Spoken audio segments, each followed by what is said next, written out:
So, hi everyone. I'm very, very pleased to moderate this new session about entrepreneurship. It's called Entrepreneurship Spirit. And I will welcome 3 change makers and inspiring entrepreneurs. I'm so happy to welcome them. So I'm Sarah Corne. I'm the impact partner of Founders Future, which is an entrepreneurs fund that invests in ambitious and mission-driven entrepreneurs. So to begin with, I will introduce Théo Scubla, who is the co-founder of each one. So I will try to briefly introduce Théo. So Théo, entrepreneur at heart. Théo co-founded the first social startup, Wintergrate, in 2015. When he turned 20, with the willingness to show that refugees integration is far from being a problem, but is an opportunity to create value for the whole society. Now, 25, he's a leader of 2 impact businesses, Wintergrate and WeRow. WeRow, 2 solutions that enable refugees to revive their professional projects and accompany companies in the recruitment of talented people with exceptional background. Welcome, Théo.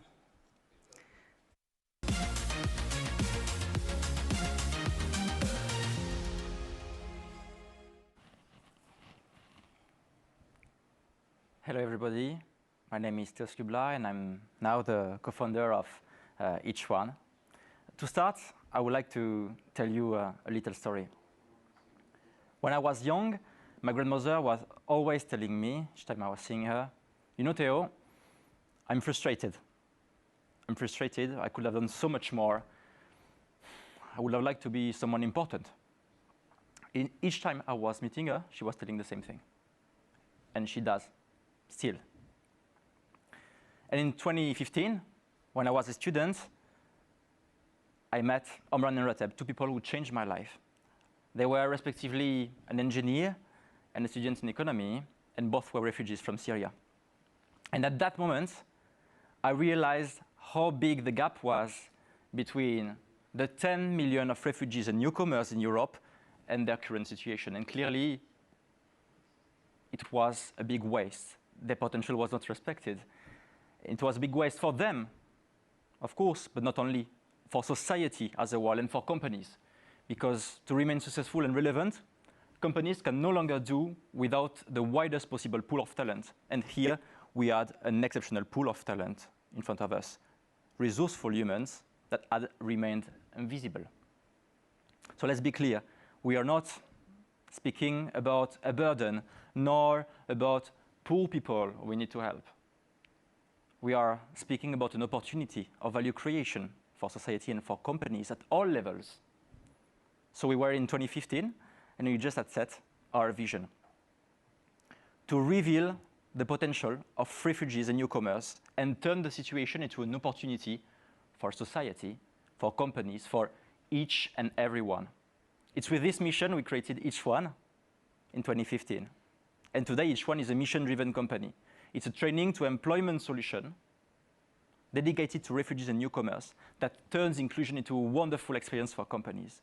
And up until now, we trained and find a job to 2,000 people already, and we impacted the daily lives of 80,000 employees among big organizations like IKEA, BNP Paribas, L'Oréal, etc. But of course, it didn't start like this. In fact, it started very differently. It even took quite a long time for me to describe myself as an entrepreneur. Because when I met Anran and Rateb, I was 20. I was pretty novice. In fact, I was totally unprofessional. I had no financial means and no big network. But clearly, entrepreneurship was the only way. Solutions didn't exist, so we had to create them. And I like this definition of a startup that says that it is the largest group of people you can convince for a plan to build a better future. Clearly, that's what I wanted to do. And so to sum up the situation, I was, on the one hand, with very little means, but I wanted to climb a big mountain. And to add to that challenge, my co-founders and I had huge ambitions. We wanted to impact millions of lives. We wanted to do all what was necessary to change paradigm and unlock the potential of all the refugees and newcomers in Europe and unlock society by the same time. And to fill this gap, we quickly realized that in order to overcome complexity, in order to take difficult decisions, in order to fully embrace our mission to make a small impact than a larger one, we could rely on three simple questions. What do I need to do? What can I do? And what am I able to do? So let's see how this applies to us. Let's go back to 2015. Remember, we just had set our vision and our mission. But now how to start? First, we had to find an effective way to make a concrete impact on the long term on refugees' lives, at least at a small scale. How to be useful for them was the priority issue. On the one hand, I was in a business school. I had some friends that were also studying in other schools and universities. I had met 2 refugees. On the other hand, I was at least able to ask for help, try and convince people to follow me and participate in the project, and ask questions to the people I just met. In fact, we tapped into all those ingredients, and iterations after iterations, we came up with a training program, the first training program we created. It's a program hosted in universities, delivered by students and by professional trainers, and intended to remove the first barriers to refugees and newcomers integration. Soft skills, language, social connections, professional project, self-confidence. And doing so, we started to make and to understand how to make an impact. And while doing so, we also concretely empowered hundreds of people already. What does it mean? It means that all the other questions were accessory. For example, what legal status for our organization? A non-profit organization or a company? It didn't matter. We chose the easiest way, and the easiest way was a non-profit organization, full stop. Only impact mattered. But then, in 2017, so we were a team of 5 employees. We had impacted the lives of 400 refugees who found a job through each one. We quickly saw the limits of what we had created. How to continue grow our impact sustainably without depending on financial aid. How to become viable. And next to that, we also saw that our solution was not sufficient. It was not sufficient at all because people were trained, they were ready to be employed, but they were not employed. The connection with companies was not happening. And also, companies were not considering refugees and newcomers' inclusion as a profitable investment yet. So with all those questions, we asked ourselves the 3 magic questions. What do we need to do? What can we do? And what are we able to do? And we decided to create a for-profit impact company next to our non-profit organization in order to self-fund our development. And its role was slightly different. It was to give visibility to refugees and to, in fact, match them with global organizations in search of talent. So why was that so important? In fact, we realized that it was necessary to leverage people's interests and not only their willingness to do good in order to reach a systemic change and a systemic impact. We needed to get out of our bubble and to become mainstream, and this paid off. And some years after, in 2020, so last year, we reached, again, a glass ceiling. We had grown quickly to impactful solutions with 2 teams of 40 employees in total, but we were split out. In fact, we had created complexity along our journey. We had picked up some good things along the way, but also some not so good things that were source of blockage. And we wanted to unlock the potential of refugees and newcomers, but we had locked the potential of our own organization. How to continue grow our impact? How to be more efficient? how to canalize all that energy towards one priority, how to do the right investment, how to fund them. Too many questions. So we asked ourselves again the three questions. What do we need to do? What can we do, and what are we able to do? And we decided to keep, in fact, we realized that whereas the question of the model and the legal status was before not the priority, it was high time to decide. We kept all the good things and abandoned the things that were blocking us. And we transformed everything we had created into one mission-driven company, each one of today. And the result, it's simple. It's clearer and more complete solutions for our candidates and for our clients. More efficiency, but also the ability to self-fund our development and to reach our goal. And that's, in this way, will impact more lives. Of course, when we compare our current impact, 2,000 people who found a job through each one, and 80 employees who were impacted in their daily life, and our ideal, we know that the road is long and that we'll need to persist. That's why we set milestones. And our next milestone will be this one. By 2025, we want to be able to find a job for 10,000 people a year. And you know what? We are confident. Not because it will be easy. Of course it won't. It will be very difficult. But because we know that we'll always be able to rely on those three magic questions. What do we need? What can we do? And what are we able to do? So don't forget. First, always try and decorrelate the means you employ and your ideal. Second, step by step, don't fear to sometimes radically change yourself when necessary. Stay radical in idea, stay primitive in action. Thank you. Thank you very much, Théo. Wow, what an inspiring speech. Please sit down. Théo, I would like to ask you how the public can support the project, the initiative, how we could help you. Was it by donating money or spending time? What is the more efficient we can do? In fact, I think that in this public, there are maybe a lot of people that are working in global organizations.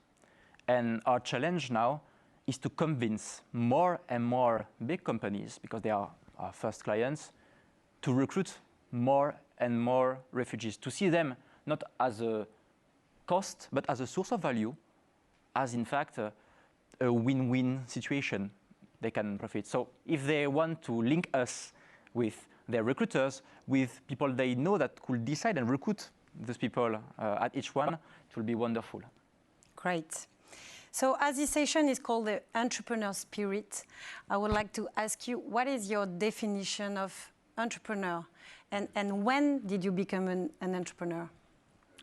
I think I was an entrepreneur already, but I realized it only after, because for me, an entrepreneur is someone who decides to solve a problem.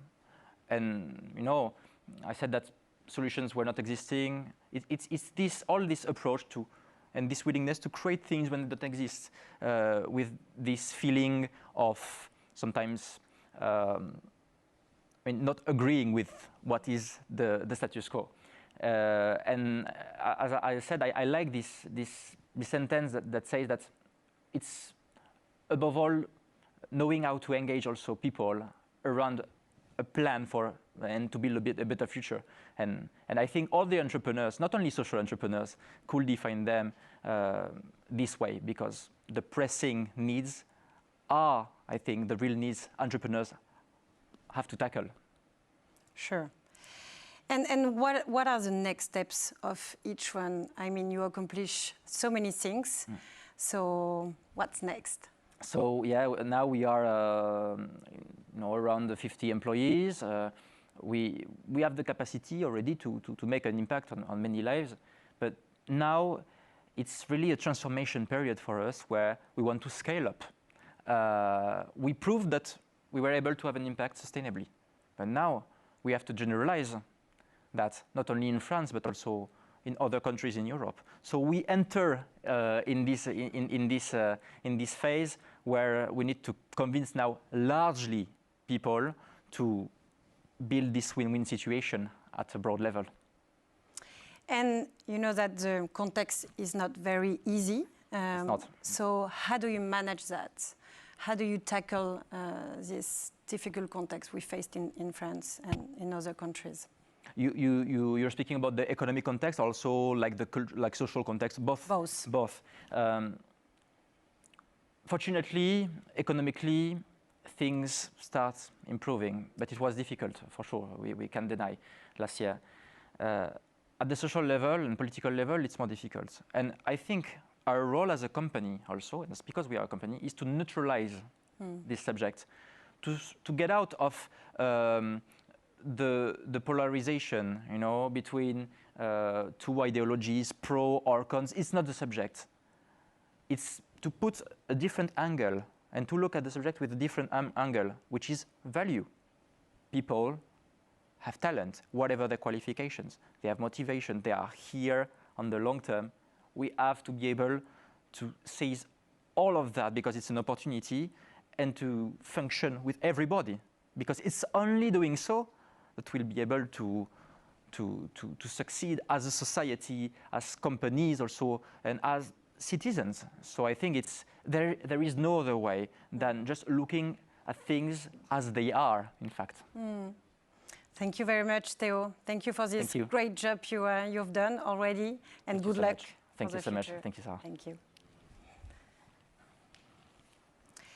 So now I'm very, very pleased to welcome another speaker, another change maker, Mary Elda Akongo from Uganda. She led the Fundi Girls program within Fundi Bots, NGO, an organization which is accelerating science learning in Africa. Welcome, Mary.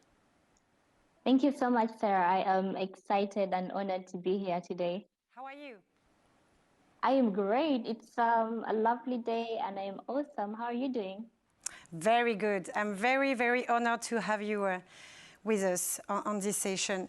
So, Mary, can you tell us more about Fundi Bots NGO and why you developed this amazing and impactful program, the Fundi Girls program?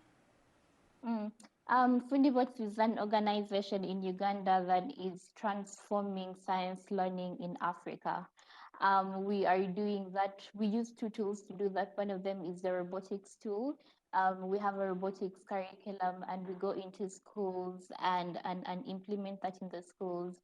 And why is because robotics is a tool that enables empowers and accelerates learning. It's a fun, magical and beautiful concept. And whenever we go to the schools, the students are immediately interested in what it is. And that way they are able to build they're able to build robots and come up with new projects that in very many ways helps them to understand science concepts better. It helps them to improve classroom performance and it makes them better students as well. Two, we use enhanced science curriculum, which is a tool that augments the existing national curriculum. So our national curriculum is very theory-based. So you go into class and the teacher tells you, this is what you should do, this is this, and they will teach you about, for example, about electric bells, but you've never seen an electric bell in your life. So what we are doing is actually producing those tools so that we can take them to the schools and the students are able to learn practically, which is a much better way of learning. And then we also work with teachers.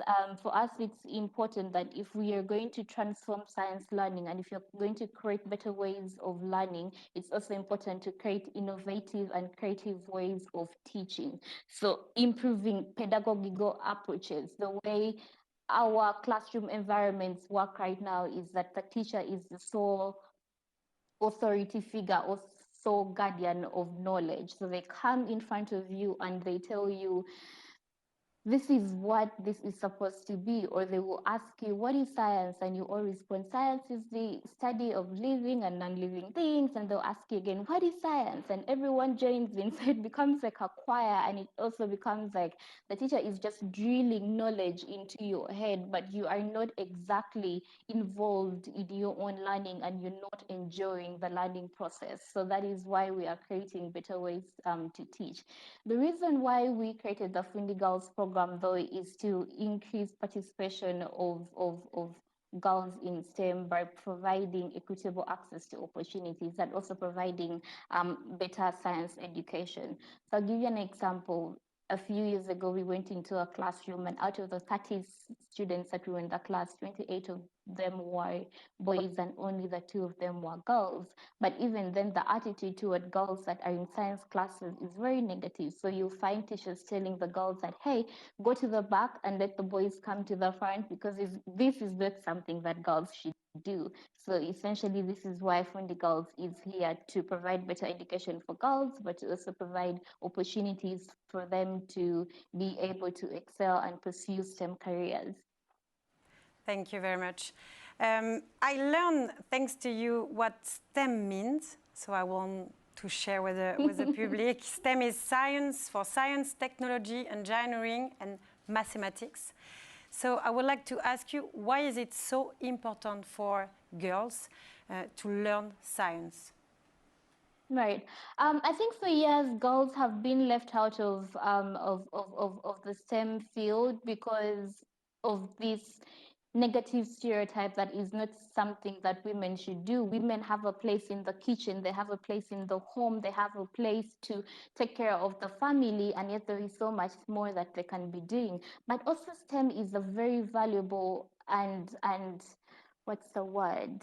It has a lot of opportunities, right? It has the ability to improve lives. I mean, all the tech companies in the world, and you hear stories of people, young people, 20-year-olds, 25-year-olds who are earning immense amounts of money, and that money is transforming their lives. And for a community like Uganda, for Africans, where the rate of poverty is very high, you need jobs in the STEM field that are going to give people the opportunity to earn a good livelihood, to actually be in the formal sector, because right now a lot of the jobs are in the informal sector in Uganda. About 83% of jobs are in the informal sector, and almost 10% higher is the number of people. The number of women is actually higher.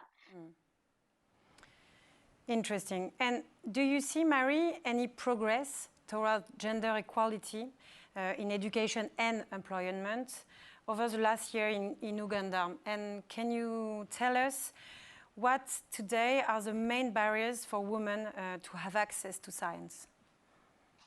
Oh, that's a really good question.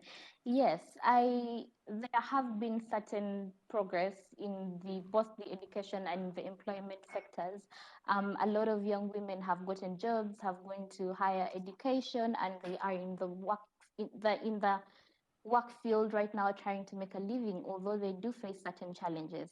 It's also important to note that there are so many challenges that are still gripping both the education and the employment sector. For example, with education, the quality and relevance of education really matters. So if we're in the 21st century and the young people in Uganda are expected to compete with young people in the US and in the UK who are in the STEM field and are doing jobs in data science and artificial intelligence, and people here cannot even use computers, then it makes me question the quality of education that the quality and relevance of education that we are actually putting out to these young people. And about 400,000 of young people graduate every year in Uganda, and the 400,000 of young people are contributing for about 52,000 jobs. So what happens to the 348,000 young people that are not employed? Because there's only about 52,000 for more jobs, and most of these this is not even counting the people that are underemployed, right? So there's so much work that needs to be done. And with COVID last year, from March to October, about 8,000 girls got pregnant. These are girls between 14 to 19. And this shows that education is not relevant, especially when it comes to girls. But also, if so many young people are unemployed and you are a parent, it makes you wonder, right? Why am I taking my child to school in the first place if they are not even going to get a job at the end of it, which is the most important thing for parents, is to see you go to school and to see you earn a living at the end of it. But you're a 30-year-old and you're home and you're not earning any money. Why is education relevant in the first place? So it's extremely important to notice that all these challenges that we need to address. And we understand the big positive impact you have with this specific program, but how do you measure it? How do you measure the impact of the program locally? What are your indicators? How do you monitor the impact of the program? Right. So we have a monitoring and evaluation framework where for every program or every program activity we do a baseline survey. So at the beginning, before we start implementing, we want to know what is happening, and then at the middle of the program and at the end of the program, we want to know from when the students started learning and at the end, have they actually improved? What is there any knowledge that they've gotten out of it? Has it improved their classroom performance? Are they more self-confident? Are they able to stand in front of a crowd and present whatever it is that they're trying to present?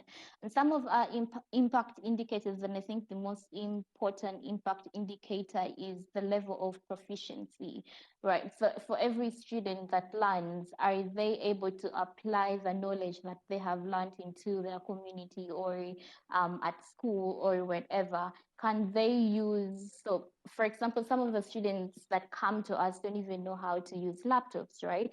So after 3 months or 6 months, can they actually use a laptop to do mundane tasks? I remember last year there was a student that did a robotics curriculum, and he came back and he said that now he knows what electrical gadgets at home do, and he's actually able to repair them. For us, that is an impact indicator. But also for some of our projects that are targeted to young people between 18 to 25, it's important to make sure that they get jobs. At the end of the 6 months that you are doing a Fundi at Work program, can you get a job and can you actually excel in your work? But it's not all very technical. For us, it's a holistic approach to learning. So it's both the technical and the non-technical, the soft skills. Can you work in a team? Can you express yourself?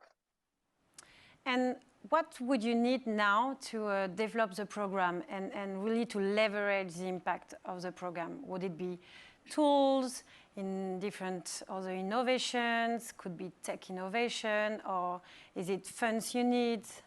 What would be what you need to leverage it?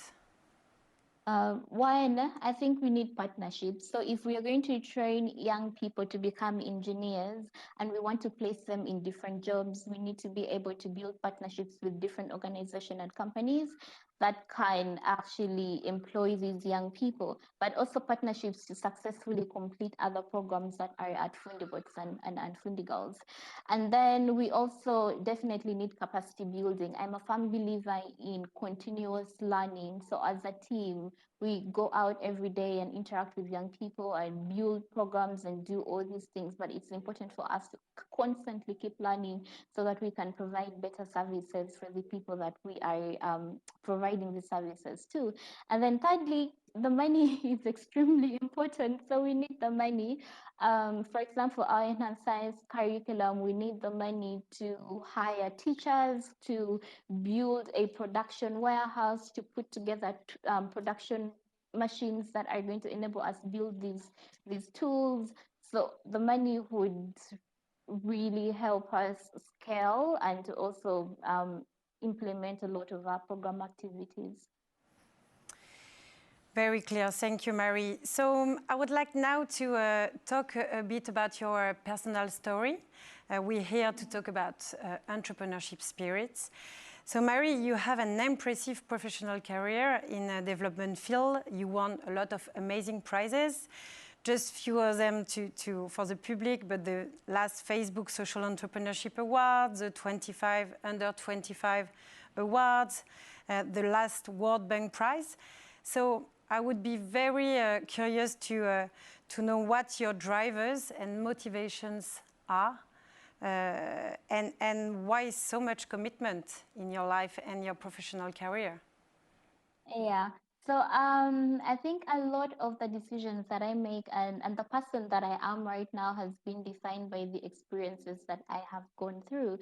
So growing up, I didn't grow up in a well-off family. So I knew from a very young age that in order to get out of the environment that I was in, that I was supposed to study hard. I had no room to make any errors or mistakes. I'm just learning now that I can't be perfect, and right? So I had no room to make errors and mistakes. I needed A grades. I needed to do things the right way so that I can make a life for myself, but for my siblings and for also my family. I was brought up by a community. So all my aunties would come together and say, what do you need to go to school? So everyone would contribute to my tuition, to my hostel fees, or to whatever it is that I needed. So it was extremely important for me to stay the right course and to do what needed to get done so that I got out of that environment. And then when I went to the university, I wanted to do law, right? And I did not even take sciences in high school. So it was surprising and shocking when I found myself in the IT class. And I remember when I got the news that I'd been admitted into the IT class, I was sad. Then I went to IT school for 3 years, and for all those 3 years, I did not learn how to code, right? So you'd go to class and the teacher would tell you, do this and do this and do that. And then they'd bring for you a paper at the end of the semester, and you had to literally write down code on paper, which is ridiculous. And in my last semester at the university is when we had a C+ programming teacher. She came into class. She was amazing. She explained her concepts really well. She was confident. And I thought, maybe IT is not so bad after all. Maybe this is actually something that I can do. And so before the semester even ended, I went out and started looking at different organizations that work with young women in STEM. Then I came across Zimbo Women. I started volunteering with them, and that is how my career began. And that is where I am. That is what has led me to this place where I am right now. That's great. That's very great. Thank you, Mary. And what were the main challenges you faced during your education? During my education, one, I did not have, this is emotional.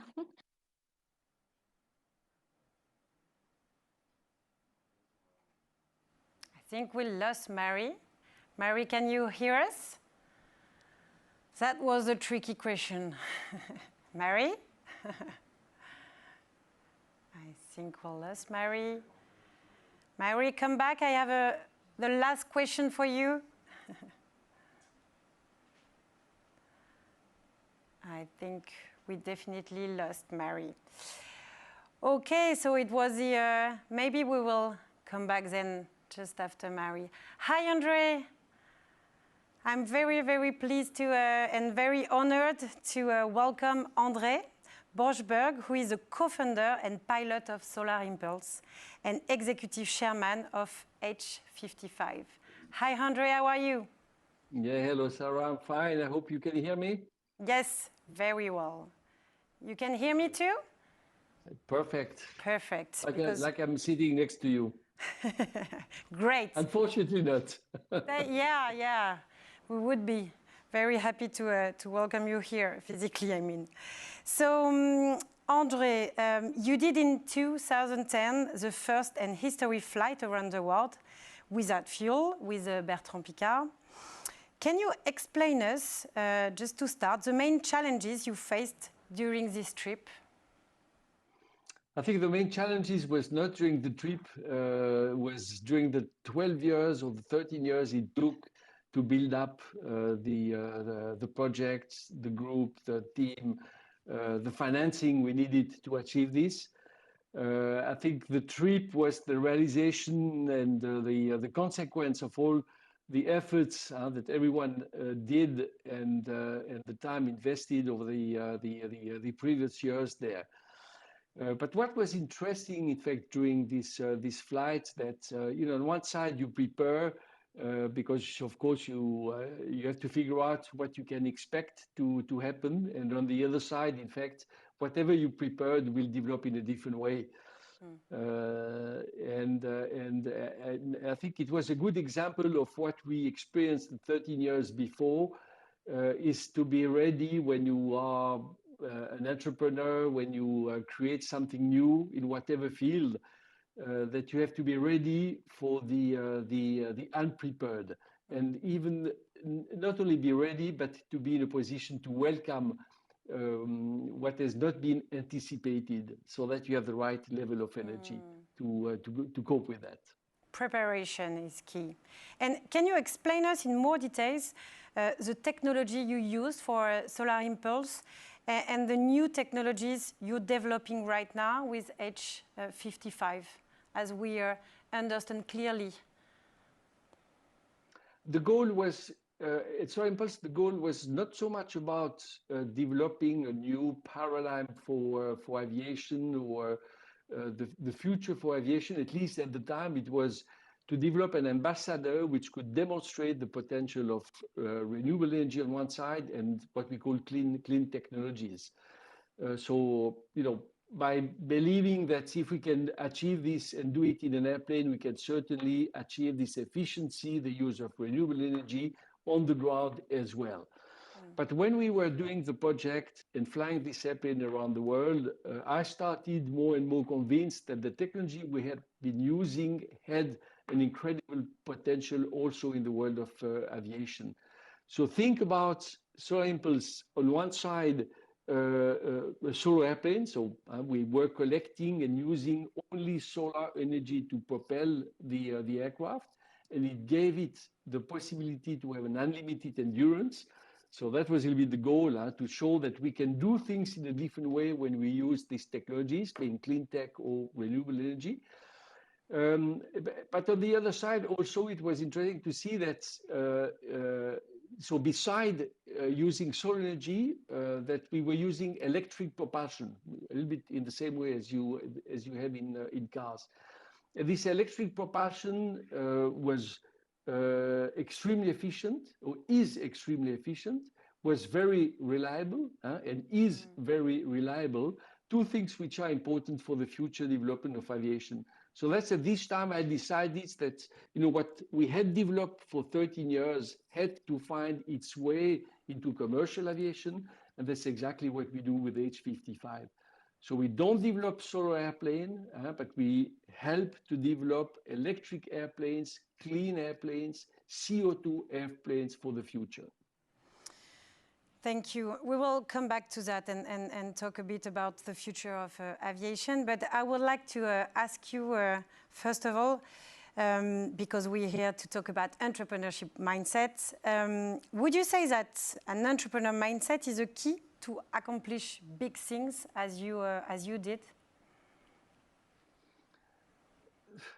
I think what's key is to be happy to go into unknown territory, to feel comfortable to go into the unknown, not to be frightened by the fact that people tell you it's impossible. In some ways, you need a mind full of, I was going to say contradiction, but you have to be and to have the character to like to contradict what people are saying. Because when we started, in fact, it was interesting to see how people can spend time to try to demonstrate that what you do is not feasible, is impossible, is not the right way to move forward. So I think the first trait of character that one needs for that is to feel comfortable in this world of unknown. And take risk. What is your aversion to risk? Well, it depends how you define it, because of course risk in aviation means physical risk, and that's not what you want to do.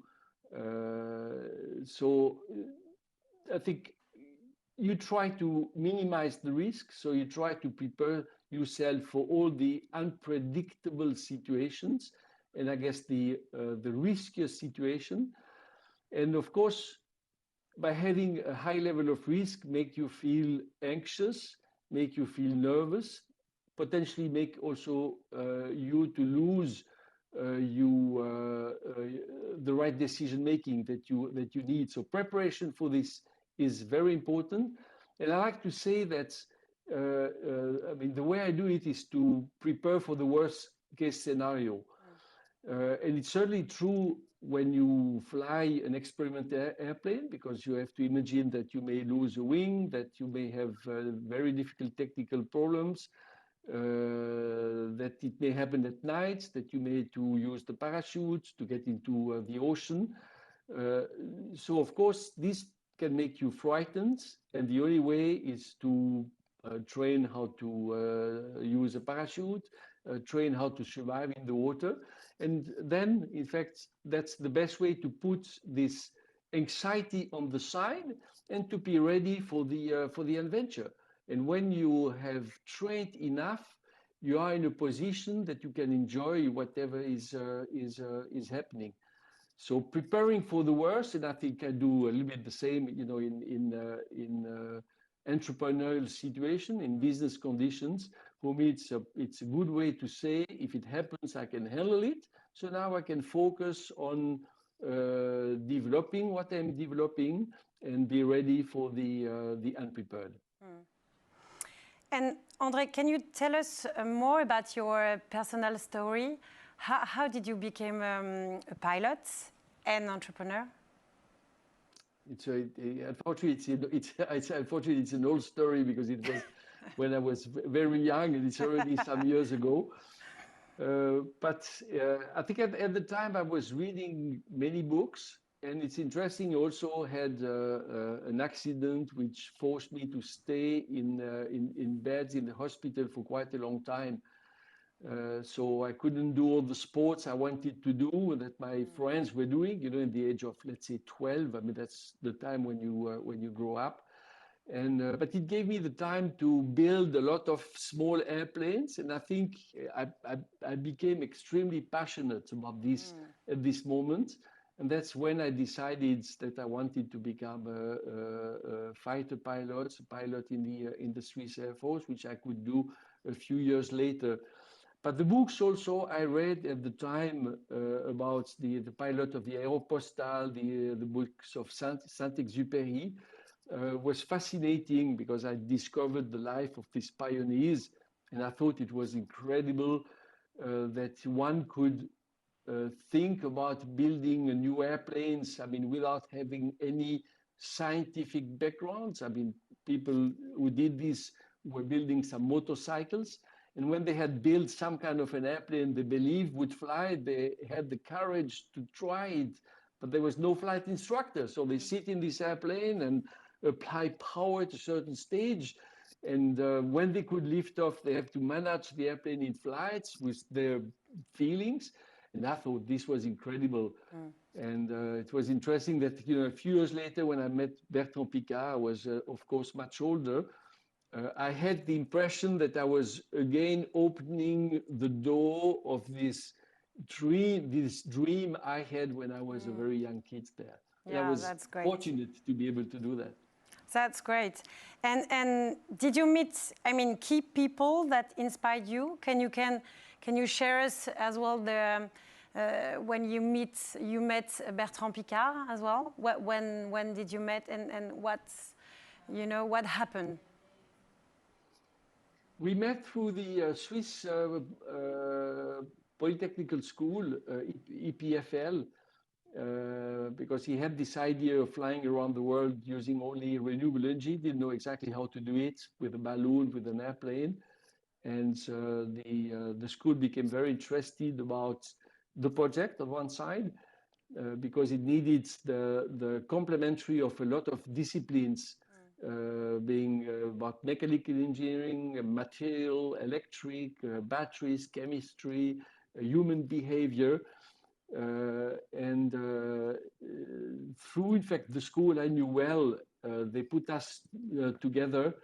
And I think very quickly we, I guess, liked each other. I mean, like in the way that we respected each other, and we discovered that we were very different, and we have used this difference as a synergy.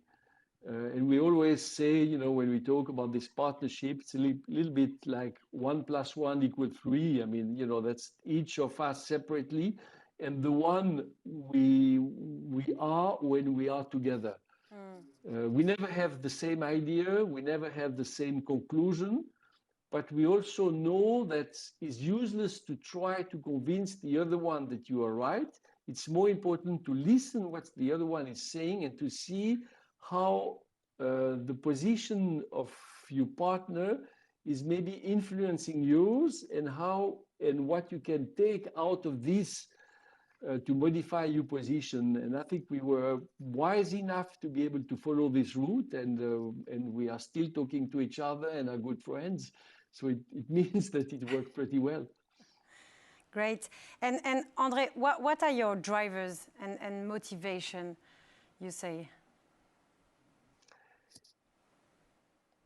I think the purpose for age 55 of what we want to achieve, when we completed the flight around the world, I didn't have the intention to start a business activity, but I thought it would be a pity to leave all these discoveries we made, the experience we developed over these 13 years would be a pity to leave it on the side.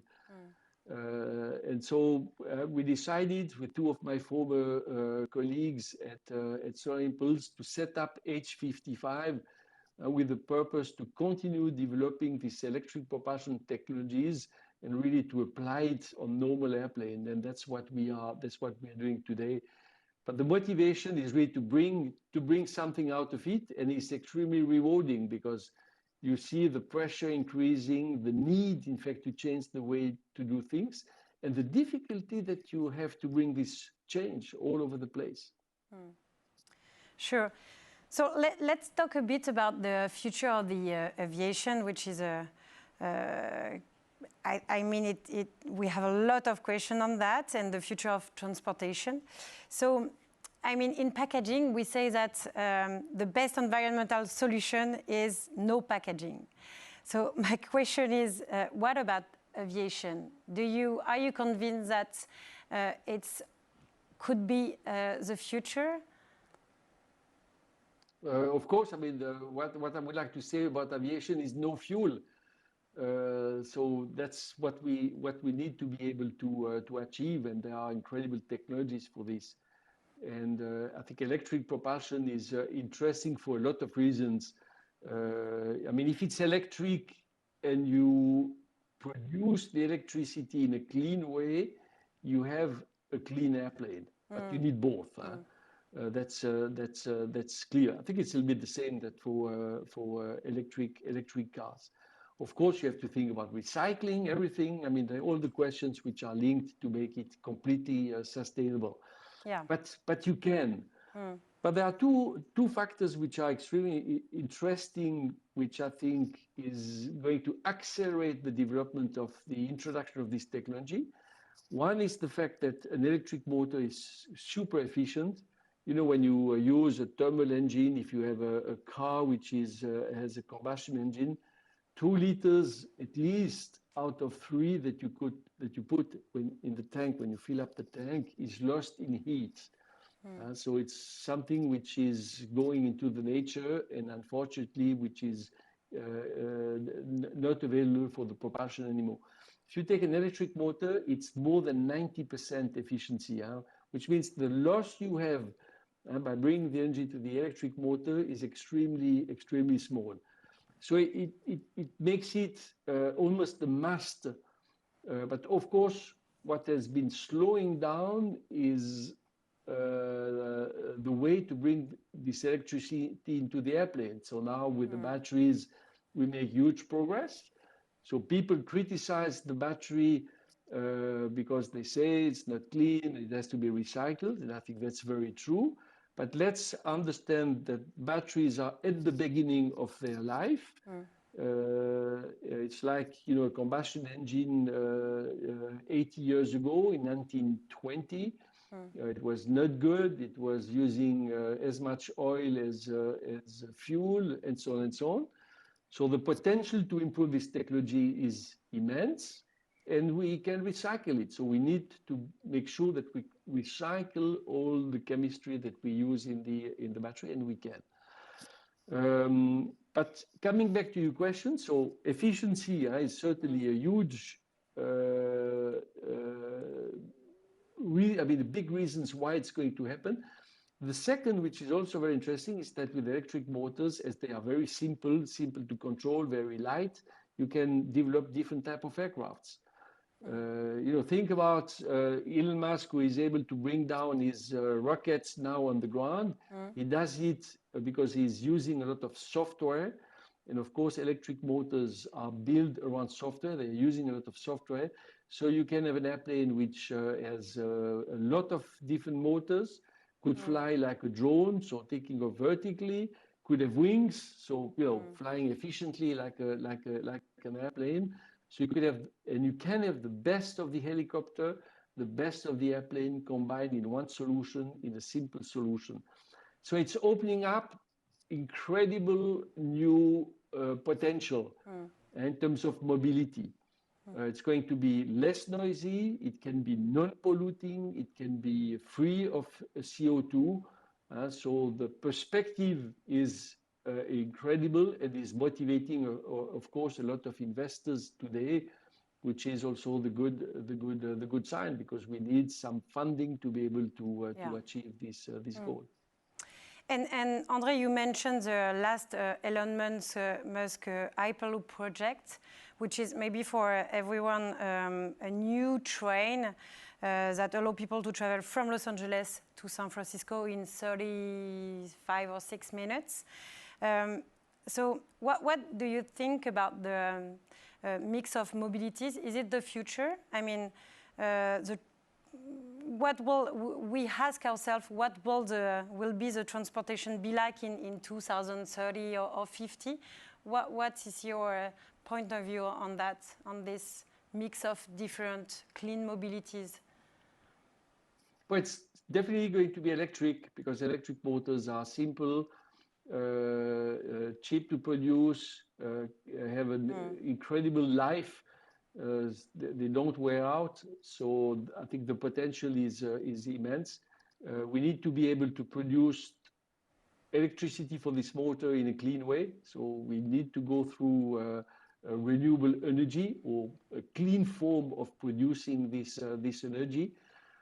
Of course, for me, there is an interesting question, is that on one side, I think we can make huge progress in the carbon footprint, in the way you use the resource, but the human being also is extremely greedy, in the sense that he wants to do more as soon as he can do more.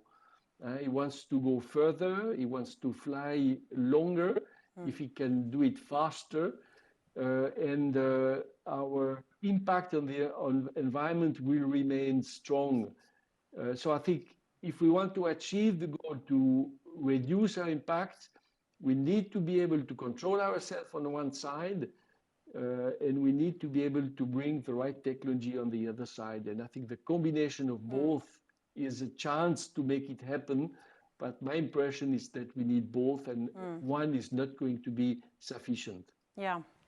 And André, what's next? I mean, when could we use an electric plane? Is it in few years, a couple of years?